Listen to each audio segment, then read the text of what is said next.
Great Scott. Great Scott. Great Scott.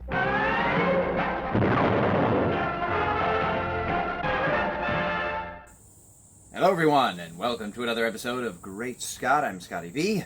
My friend and I are here to talk about how excited we are about the upcoming Snyder Cut of Justice League. I know I've talked about it a few times over the last few weeks because it's been in the news. You know, we've had Justice Con, and then we had DC Fandom where it was featured. And even though Zack's panel was a bit of fluff, the trailer was incredible, and the idea that we're getting this film after all these years is quite an amazing thing. I still remember, shut up, Snyder sucks, there's no Snyder Cut, we saw what there is, nothing was filmed, there's nothing done, we're never getting anything like that, you guys are a bunch of assholes. I remember hearing all of this, and yet here we are, less than a year away, most likely, of getting Justice League, the Snyder Cut. I posted the trailer on my social media the other day, and my sister, who isn't a huge fan specifically of Snyder or Whedon or Justice League or superhero movies, but she has watched a few, and we went to the theater to see Justice League, and I remember laughing at the Ezra Miller antics and laughing at some of the comedic moments which were most likely all put in by Whedon, because Snyder has some subtle humor, but he's not really known for comedy, and his movies are generally taken to a more serious place, starting with Man of Steel and Batman v Superman, which were the first two of a planned trilogy or possibly quadrilogy of movies that would include Justice League Parts 1 and 2, unless he was able to release a full version, a long version, which is sort of what he's doing now with the Snyder Cut. It's going to be a 4-hour cut broken into 4 one-hour installments, and then he says that they're working on a way to put them all together so that you can then view the movie as a one-time movie if you would like to do that. It's also going to be a distribution thing where people in other countries or people who can't get HBO Max will be able to see the movie in other ways. Hopefully that will happen at the same time as the release so that you're not stuck waiting around hoping for a DVD or some other sort of release that you wouldn't get.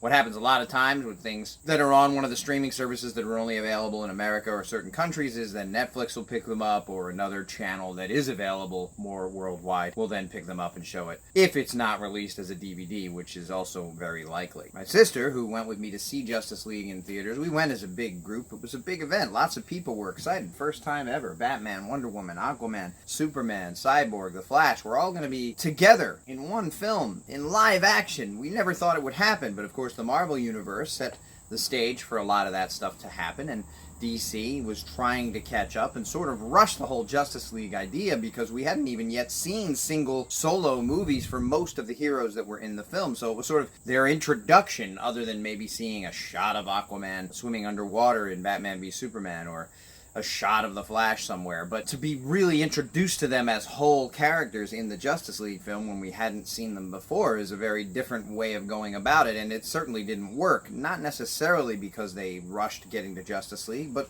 a lot of the things that happened. Zack Snyder leaving the film because of the death of his daughter, and then them bringing Whedon in, and Warner sort of placing the edict that they wanted the movie lighter and happier and funnier, and they wanted to do his Whedon things on it to make it such.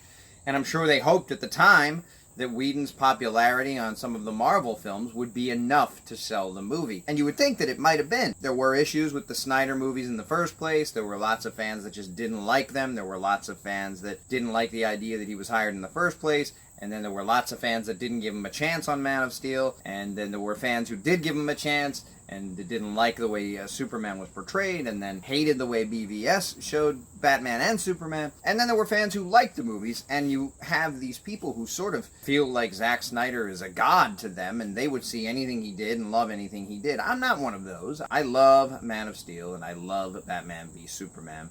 They have their issues, just like any film I've seen, or specifically, any version of superheroes or characters we all already know when done by someone else are going to be different. There's going to be things about them we like, things about them we don't like. Unless we go in either exalting some hero like Zack Snyder and we just plan to like anything they make, or we go in hating somebody like Zack Snyder and just plan to not like it at all. Or if we have this whole idea that one certain Superman is the only way it can be, or one certain Batman is the only way it can be, or one type of story is the only way it can be, then our judgment is clouded when we already head in to see a movie that we're supposed to be seeing for the first time.